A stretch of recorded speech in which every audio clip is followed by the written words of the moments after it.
Welcome back to our channel. Gusto niyo bang malaman ang mga kapalaran ninyo sa taong 2023? Lalong-lalo na sa mga Sagittarius. Lady, go! Okay, ang mga taong Sagittarius ay born in November 22 to December 21. So ikaw ay isang Sagittarius. Your lucky months, ang mga Sagittarius ay June, yung mga buwan ng July, buwan ng August, yung tatlong yan ay napakaswerte ninyo. Kaya go sa pagninegosyo or pagpakasal or pag like a big events. Diyan kayo masyadong papalarin.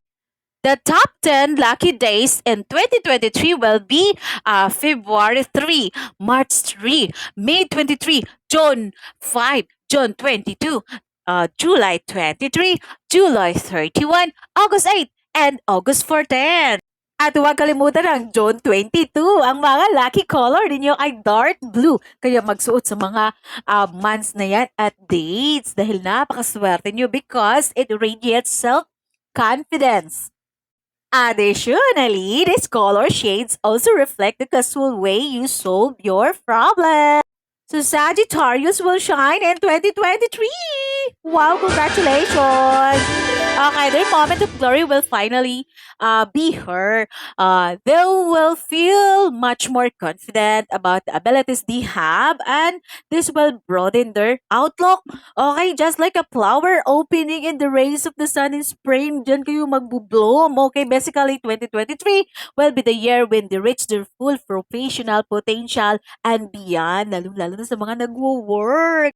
At ang napakaganda, an overflowing self-confidence. Kaya go sa mga social events, okay? Self-connection, okay? And a desire for a personal growth will manifest in absolutely every aspect of their lives. Napakaswerte naman sa mga Sagittarius sa 2023.